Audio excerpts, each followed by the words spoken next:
Benvenuti a tutti, grazie di Bienvenidos a todos y gracias por venir a este encuentro sobre la sierva de Dios, María Marta Obregón, para hablarnos de esta estudiante española perteneciente al Camino Neocatecumenal.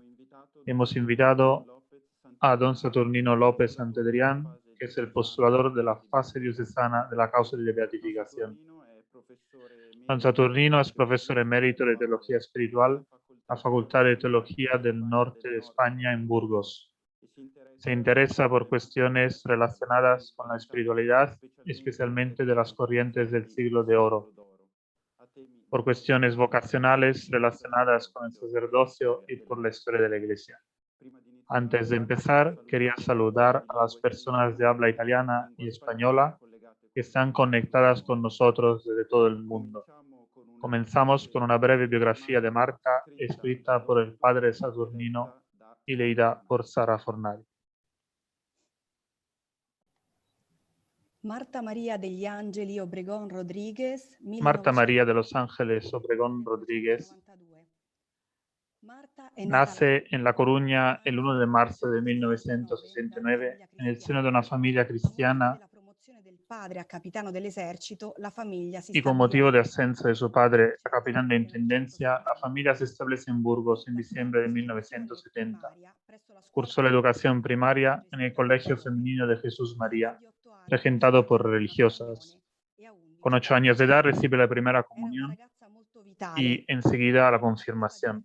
Gozaba de gran vitalidad y desarrolló algunas aficiones deportivas como el patinaje, la natación, sobresaliendo en el tenis, en el que ganó algunos trofeos. Comienza con su hermana mayor a participar a las actividades del Club Arlanza del Opus, donde participó en actividades recreativas y formativas aprendiendo a tocar la guitarra. Al acabar la educación primaria, plantea a sus padres pasar a un instituto público mixto, Comuneros de Castilla, donde en sistema de coeducación inicia en el año 1983 el bachillerato unificado polivalente. Enseguida también, a partir del segundo debut, asistió también a las clases de escuela de idiomas. Según su madre, Marta era espontánea, muy cariñosa y atenta. Su amiga Stella afirma que era muy noble, llena de ilusiones y dispuesta a ayudar y animar a otros. A los 17 años, las dos dejan el Club Arlanza. Marta quería aprender por su propia cuenta y experimentar la vida. Comenzó a dejar las prácticas religiosas, aunque siempre mantuvo una cierta inquietud que después la llevó a buscar a Dios de forma distinta, sin pasar a través de una crisis. En el invierno de 1988 empezó a salir con un estudiante de tercero de veterinaria, un joven simpático y de buena presencia, relación que cortó ante la experiencia de debilidad en un suceso esporádico. Por entonces concluyó el difícil cuarto curso de inglés en la escuela de idiomas y durante el verano va a una localidad costera de Inglaterra, consiguiendo hablarlo con fluidez. En octubre se matricula en la Universidad Complutense de Madrid en la rama de periodismo, imagen y sonido. Lo que quería era hacer su carrera en libertad y llegar a ser una periodista famosa. En la capital de España se adapta y saca los estudios con facilidad. Aunque los 2 primeros años de carrera procura no señalarse, aunque su fe no estaba dormida. Se rodea de un grupo de amigas que saben apreciar su franqueza, jovialidad y fuerte personalidad.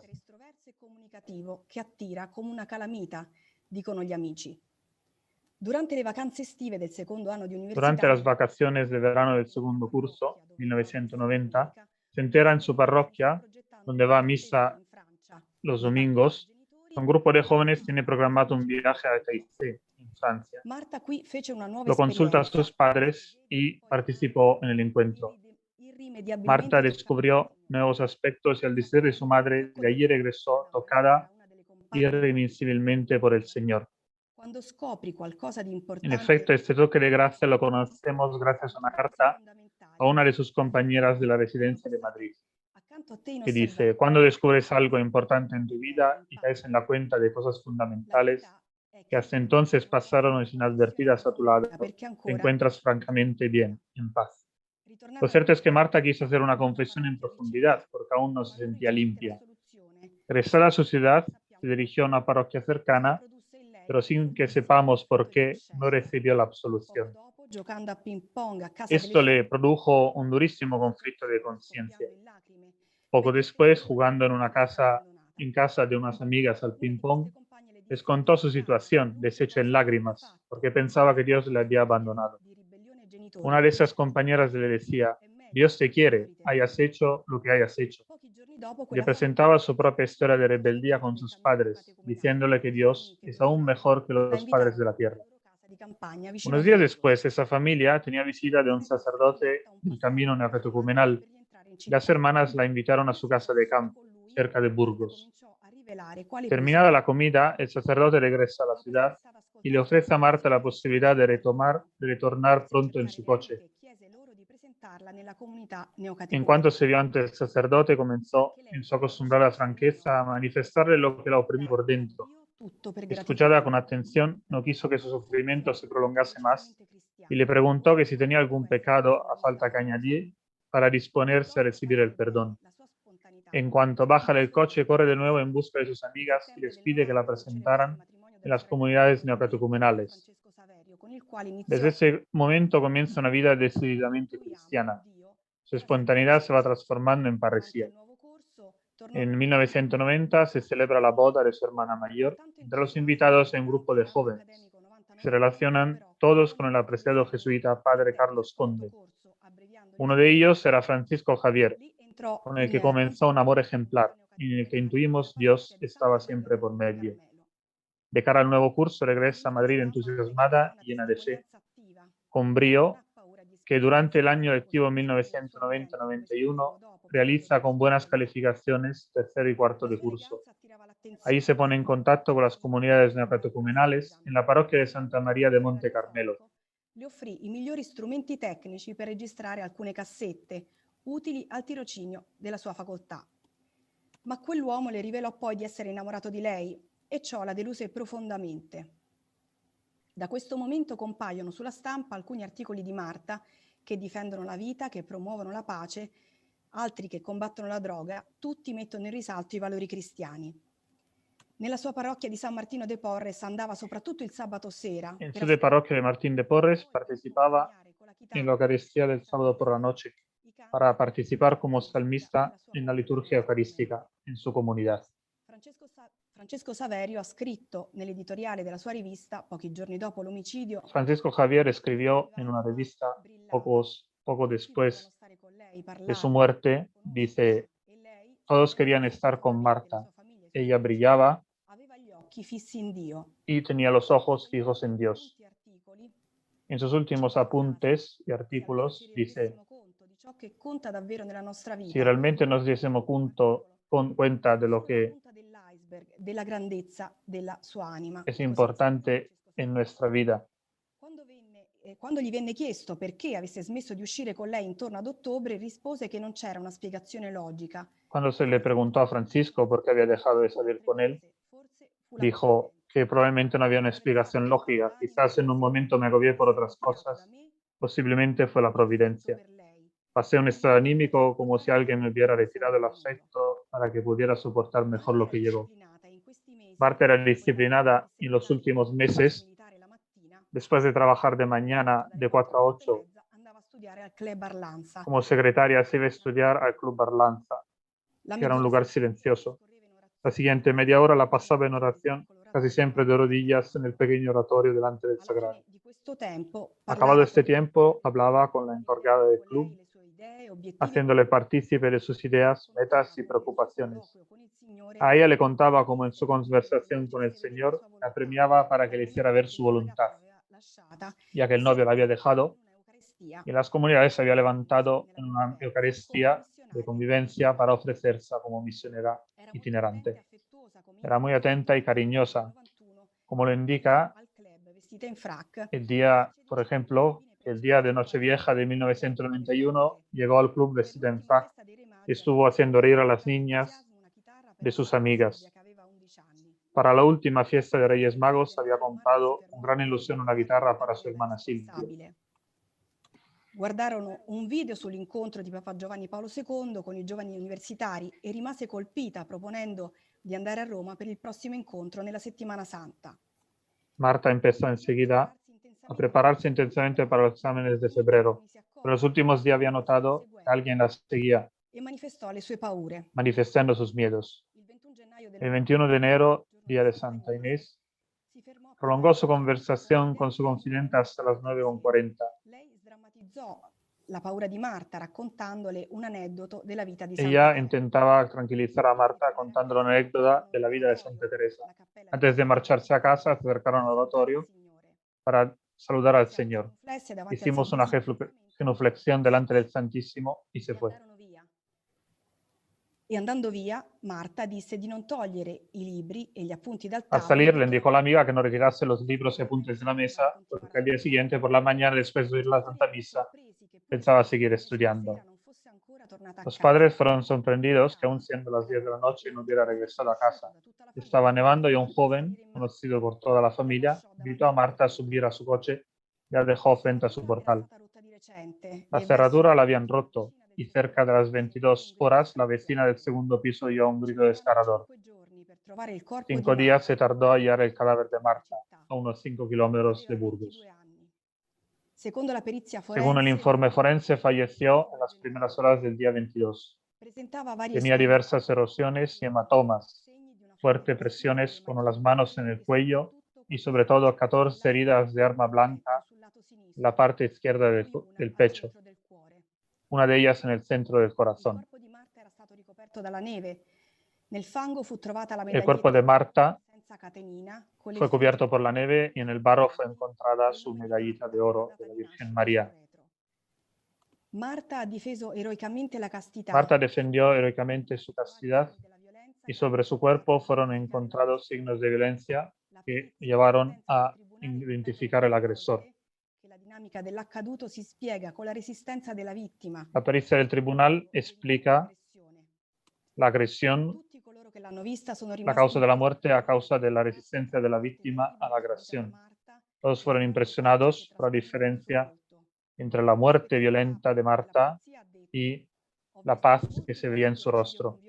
El inspector de homicidios de la policía dijo que fue solo el único caso en que vio a la víctima con un rostro sereno. El imputado había sido juzgado ya en 4 ocasiones por 18 abusos y violaciones, pero nunca llegando al homicidio. Se trata del que fue designado como el violador del ascensor de Valladolid y según la prueba del ADN, la sentencia afirma que la imputabilidad es del 100%. Esos hechos sugieren que la joven estudiante de quinto de periodismo, Marta Obregón, nos dejó un hermoso ejemplo tanto en su vida agradecida al amor y misericordia de Dios como en el testimonio de su valorosa muerte en defensa de la virtud. Y ahora podremos ver en un video un breve testigo de la madre de Marta, en un video realizado por la Oficina de Comunicación del Opus Dei en el año 2012.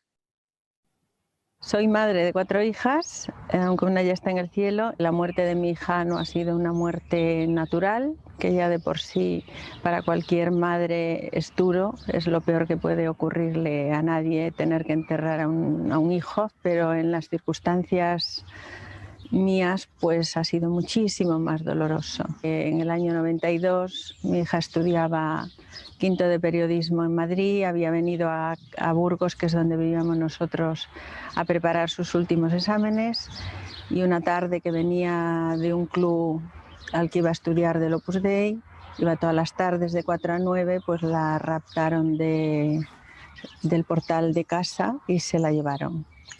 Y apareció a los 6 días en un campo cubierta de nieve con 14 puñaladas y bueno, todo el cuerpo lleno de golpes del asesino que la mató, ¿no? En mi vida hay un antes y un después. de esto.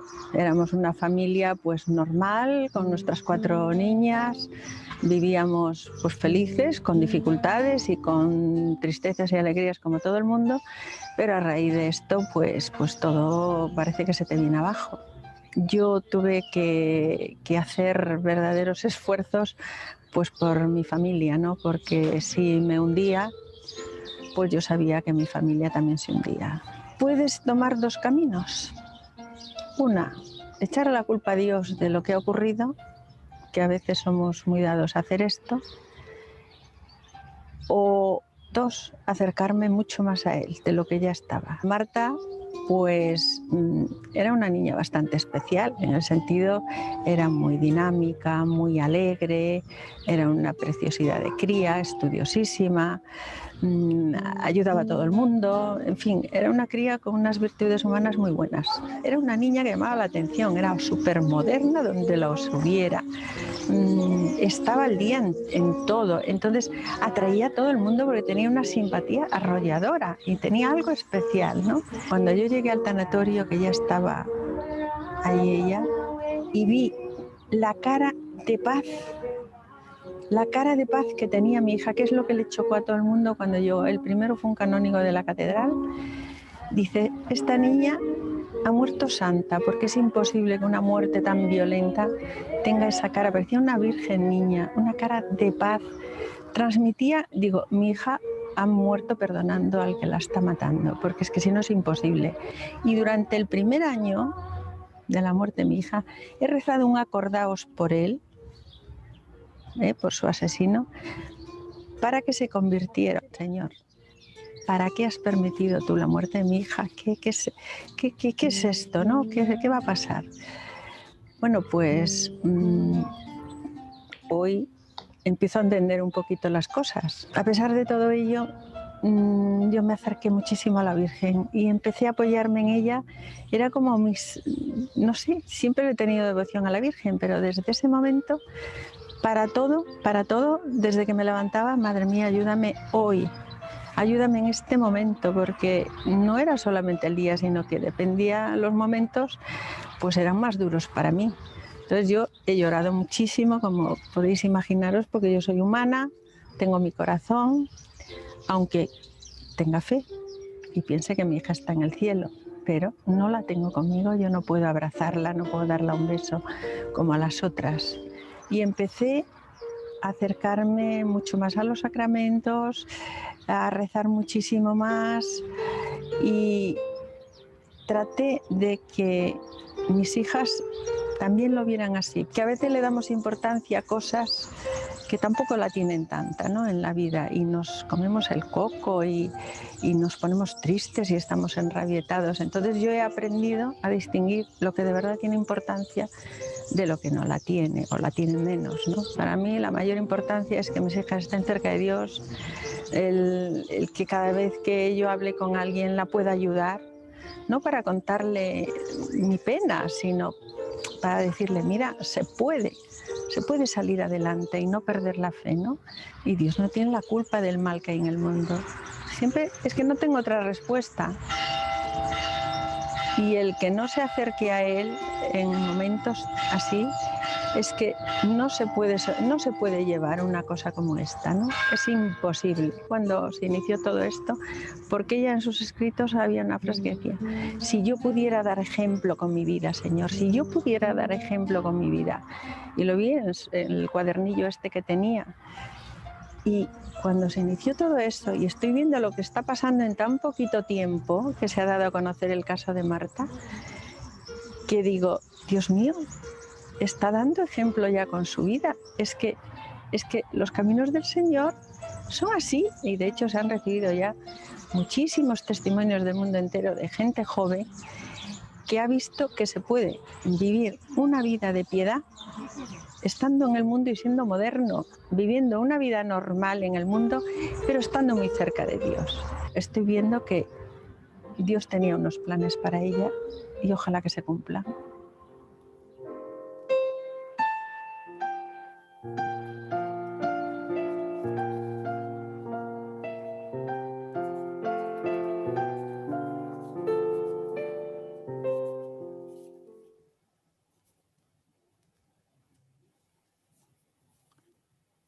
Ora lascio subito la parola Ahora a... dejamos inmediatamente la palabra a Padre Saturnino, postulador de la causa.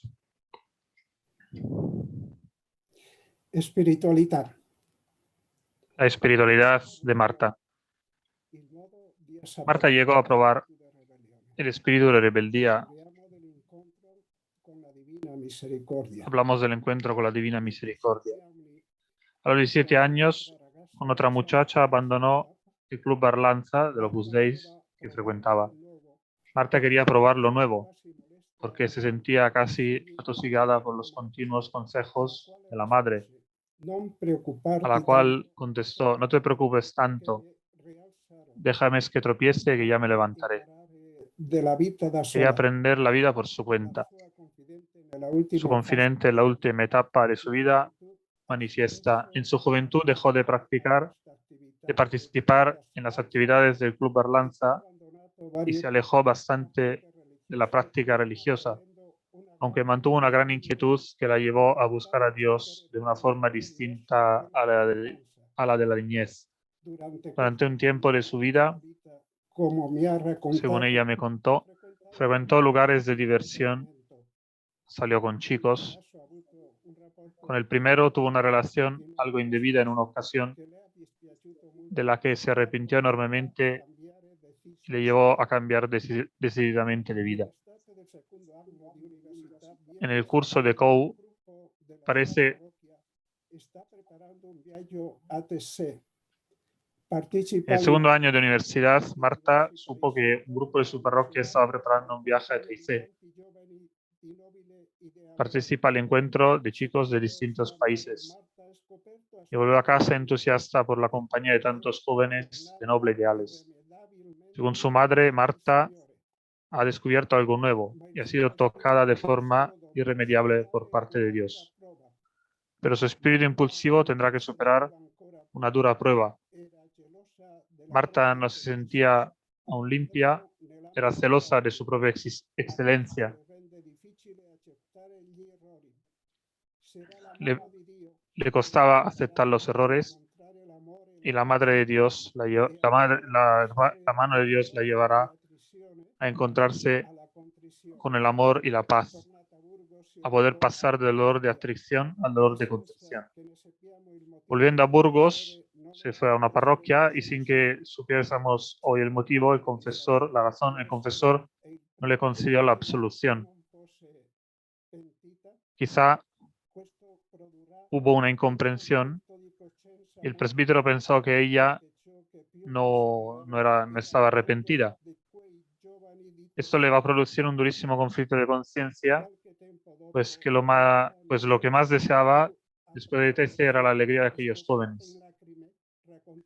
Unos meses después, Marta no pudo contenerse más y, deshecha en lágrimas, les cuenta a dos amigas, jugando a ping-pong, su situación, protestando que no quería saber nada más de Dios. Y en otra tarde de verano, después de jugar un partido de tenis en la ciudad deportiva, como explica su amiga Estela,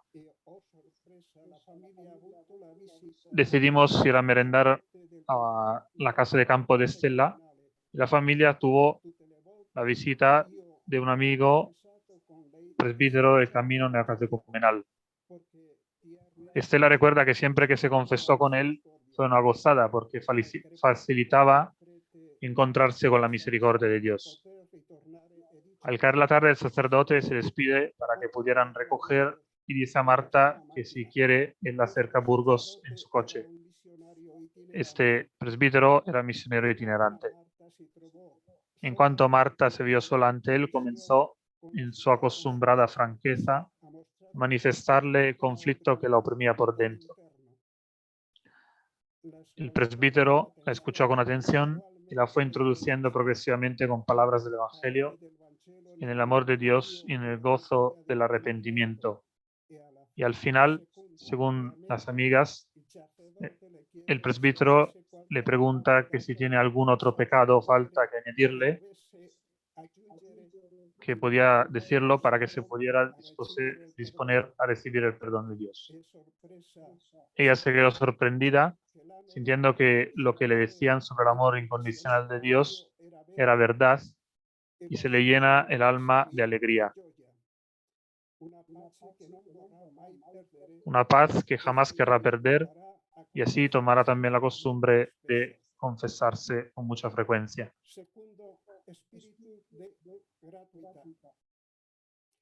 Corre a casa dei suoi amici Espíritu de gratuidad. erano tornati a casa per dire loro Corriendo a casa de sus amigos, non l'aveva dimenticata. le dice, Chiede loro de sus amigas también, alla le dice que sabía que Dios no la había olvidado. l'esperienza dei Las pide que le presenten en la comunidad neocatecumenal porque ella también quisiera conocer el camino. con grande interesse sulla formazione cristiana. Nella residenza Tagaste delle suore agustiniane a Madrid, En la residencia Tagaste de las monjas agustinianas de Madrid, participó poco después a un retiro espiritual. Su espontaneidad se transforma en parecía. En septiembre se celebra la boda de la hermana mayor y aquí se encuentra con Francisco Javier. Marta vuelve a Madrid concentrada, llena de fe y enamorada, con tanto brío que durante el año lectivo 1990-1991 realiza con buenas calificaciones las asignaturas de tercero y cuarto de curso.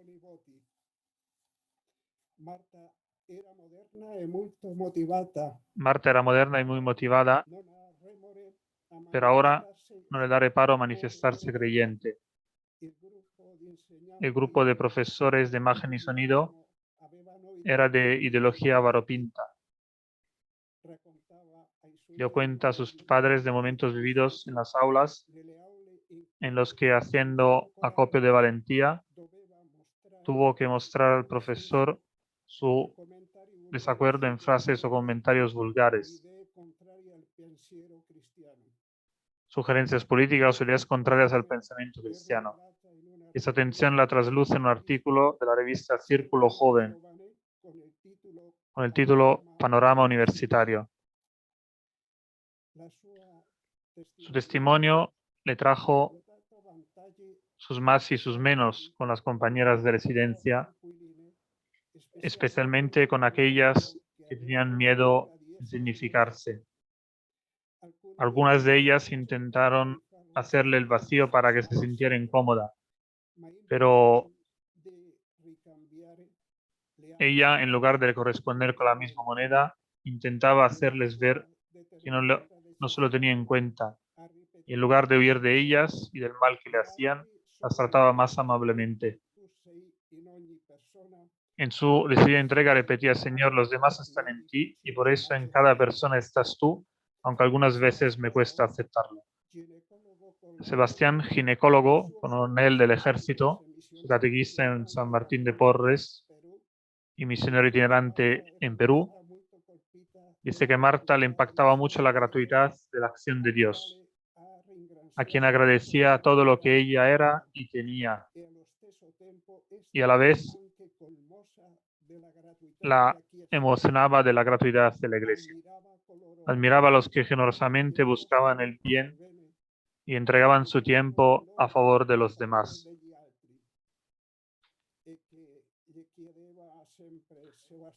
Y siempre le preguntaba a su catequista, Sebastiano, ¿cuándo llegaré a eso? A ser como ellos. El Espíritu se lo dio como un aire, como un soplo de aire fresco. Ese sentido de gratuidad que vio en los catequistas y los misioneros del camino es lo que admiraba. Así, una de sus amigas cuenta lo que ocurrió en un paseo de domingo en el que iban a felicitar a una joven madre. Al pasar ante la puerta de una discoteca, había voces y jaleo. De pronto me di cuenta que iba sola y al volver la mirada vi a Marta ayudando a un mozo de unos 15 años que estaba tirado en el suelo borracho. Los que le rodeaban se reían de él porque se encontraban de modo similar. Cuando me acerqué, ya estaba ella levantándolo y agarrándolo del brazo, lo pasó enfrente, metiéndolo en una cafetería para intentar arreglar su estado. Como el chico estaba mareado y podía ensuciar,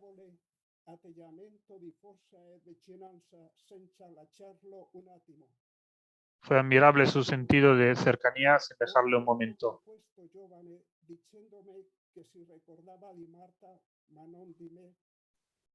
Un tiempo después hablé con este joven y él me dijo que se acordaba de Marta, pero no de mí, y que ella le había regalado su propia Biblia. Y como otros muchos casos vividos para corresponder a la generosidad de Dios y de la Iglesia. Así recuerda un matrimonio.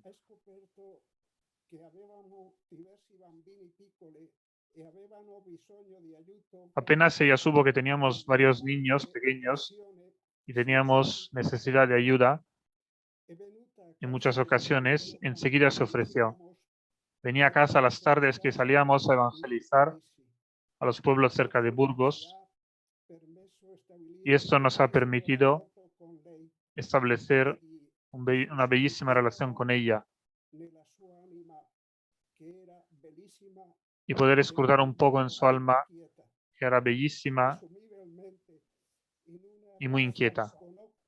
Es de suponer que en una casa con 8 hijos, siendo el mayor de 15 años y el más pequeño de 1 o 2, y casi todos varones, excepto una chica, había que tener realmente ganas de servir a Jesucristo, cuidando a los niños, cambiando los pañales, dando la cena, etc.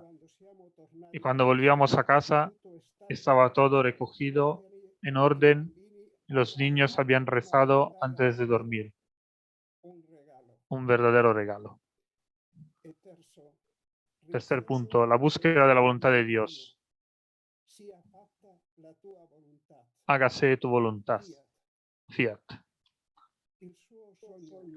Su ilusión había sido ir de misionera itinerante con su novio, pero después de la retirada de este, la perciben pensativa y que cambia su forma de hacer las peticiones, repitiendo frases como: Padre, hágase tu voluntad. Te lo pido, Señor. Antes que nada, para ella era su compromiso con la Iglesia. Se veía una chica muy natural, con una fortaleza interior y una ansiedad de Dios muy grande, dice Pedro Antón, uno de los compañeros. El haber perdido a Javier junto a un proyecto ilusionado de matrimonio itinerante le hace buscar cuál era el verdadero y real proyecto de Dios. Continúa sin desalentarse y tiene una gran fidelidad a su comunidad.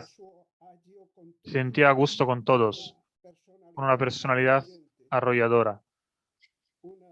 Una de sus amigas, licenciada en Economía y ahora superiora de una casa de religiosas en Canadá, dice que cuando comenzó a pedir siempre en su oración, hágase tu voluntad, le daba la impresión de que estaba pidiendo claridad ante una especial y gran llamada. Otra amiga, ahora Clarissa en Soria, dice en una carta: precisamente en una convivencia en la que yo me levanté, considerando la llamada del Señor para ser religiosa, dormimos en la misma habitación y ella estaba inquieta. Me preguntaba qué sentía, cómo hablaba el Señor en mi interior. Su hermana Sor Belén, también Clarissa, resume su opinión con estas palabras. Sé que al final de su vida estaba en un proceso muy fuerte de llevar una vida santa. Sebastián, el padre de estas religiosas, recuerda que estuvo en una Eucaristía en San Medel, cerca de Burgos, en las navidades inmediatas a la muerte de Marta. Marta tenía ante sí la lucha para el discernimiento de una toma de decisión. Siempre repetía en las peticiones, hágase tu voluntad. Y su profundo deseo lo comentó en los ecos, diciendo que el fiat de María había de traducirse y entenderse mejor más que por el sí de un asentimiento humano, por el hágase tu voluntad, es decir, el deseo que se cumpla el plan de Dios. Con ello expresaba la gratuidad, porque la llamada viene del Espíritu. Según mi impresión, añade Sebastián, en aquella Eucaristía, en el ambiente, estaba que aquella chica presentía algo. Mi hija Lola, ahora Clarissa, comentaba, Marta tiene una llamada más grande que un piano. En una conversación en la Facultad de Teología me dijo literalmente, Sebastián, en lo que en las comunidades neocatecumenales llamamos eco, o resonancia de la palabra, repetía, hágase tu voluntad, y se emocionaba. En la última Eucaristía que tuvimos con don Ángel Bello en San Medel, antes del asesinato, lloró mucho de emoción.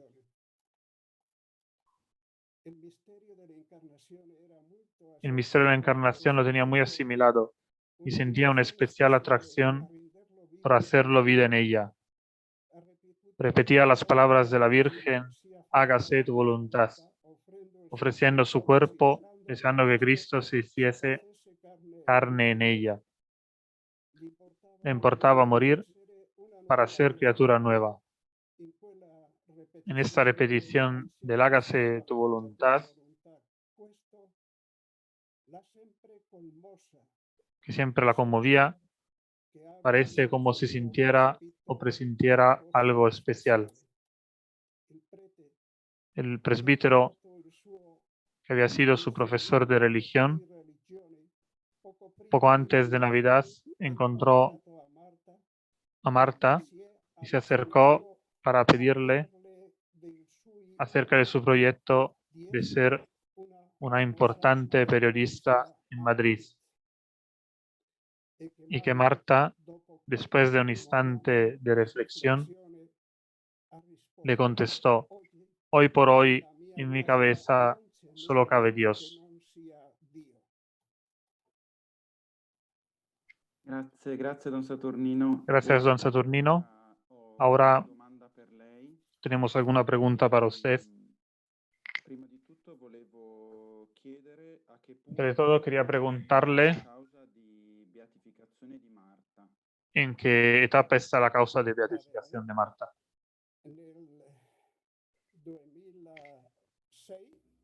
En 2006 se redactó una breve biografía y se consultó al Consejo Presbiteral de la Archidiócesis de Burgos. Poco después se consultó a los obispos sufragáneos de la Archidiócesis y los obispos cercanos a Burgos. En 2007 se recibió el Nilobstat de Roma. En 2010 me llegó una carta de Quico Argüello que ofreció el camino como actor o promotor de la causa y me nombró postulador diocesano.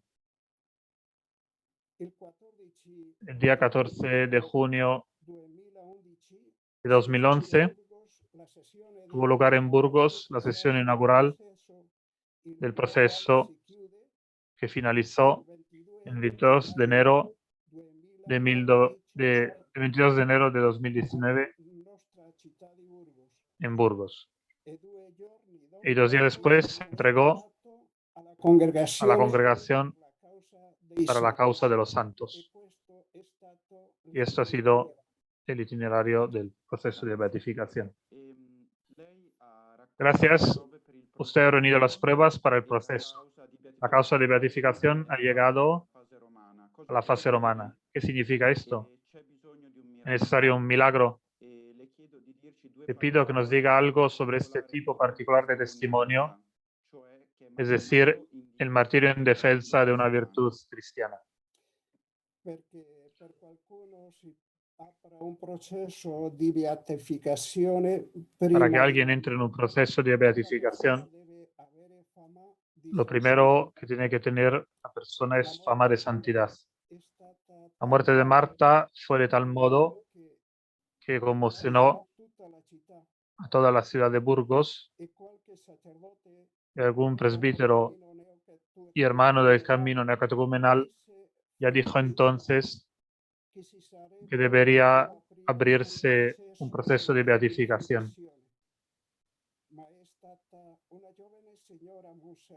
Pero fue una joven señora, Montserrat, la que entregó al señor arzobispo 5 folios, diciéndole cómo el influjo de la muerte de Marta había renovado totalmente su vida y que por ella había vuelto a la práctica religiosa. Esos folios el obispo los comentó con su consejo de gobierno y luego me los entregó a mí para que comenzara a informarme. Lo primero que hice fue preparar un listado de más de 40 personas que podían testificar y una pequeña biografía. Se pidió en Nilobstadt el permiso a Roma y a partir de esto el camino neocatecumenal se ofreció como actor o promotor de la causa. Junto al postulador es nombrado un equipo de peritos historiadores y otro equipo de peritos teólogos, así como el tribunal. El tribunal se encarga especialmente de tomar la prueba testifical a través de una serie de preguntas a las personas que conocieron a la sierva de Dios. El equipo de historiadores se encarga de que se recojan todos los documentos que existieran, favorables o no. Los peritos teólogos dieron su parecer sobre la documentación. Todo ello es lo que, sellado y lacrado, se entregó a la Congregación para la Causa de los Santos en 2019. Me preguntó también si la causa tiene necesidad de un milagro previo a la beatificación. En caso de martirio, no es requerido el milagro previo. Lo que hay que demostrar es que esa persona murió en odium fidei, por odio a la fe, o en defensa de una virtud cristiana. Esto se ha de deducir por las pruebas que esa persona ha vivido heroicamente el misterio pascual de la muerte y resurrección de Cristo por amor a Cristo y a su iglesia. La madre de Marta era una supernumeraria del Opus Dei. La santificación de los deberes familiares constituye la parte fundamental de su vida cristiana. ¿Influyó esto en la espiritualidad de su hija? ¿De qué forma? La madre Marta es una supernumeraria, es decir, una persona casada que sigue la espiritualidad del Opus Dei. Yo soy simplemente un presbítero diocesano. Otros quizá conocerán mejor este influjo, pero creo que el Opus Dei tiene una característica de fomentar la búsqueda de la santidad en medio del mundo. 4 rasgos parecen destacar en su espiritualidad estrechamente unidos: la filiación divina, la unidad de vida, la santificación del trabajo y la piedad doctrinal. Visto in generale, anche questo influì in Visto así en general, eso también influyó en Marta, sobre todo en el deseo de conocer la doctrina y la responsabilidad en el trabajo. Era una chica extrovertida que de niña no paraba de juguetear. Luego, según crece, va aumentando su sentido del trabajo y de la responsabilidad. De suerte que sube siempre más del aprobado al notable y sobresaliente. Y del camino neocatecumenal recoge, según mi parecer, el profundo sentido de la gratuidad. Como dice el Salmo, ¿cómo pagaré al Señor por el bien que me ha hecho? Por eso deseaba ser misionera. Quería ser feliz y ayudar a la gente. ¿Cómo afectó a la vida de Marta la experiencia de las catequesis y los 2 años de camino en la comunidad? Nos dijiste que Marta se ofreció como itinerante, es decir, dispuesta a dar su vida para ser catequista misionera. ¿Qué puede decirnos al respecto?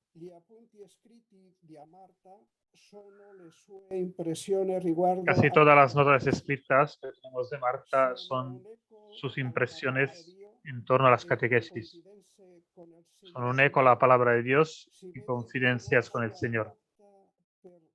Se ve su lucha para adquirir una forma de desprendimiento.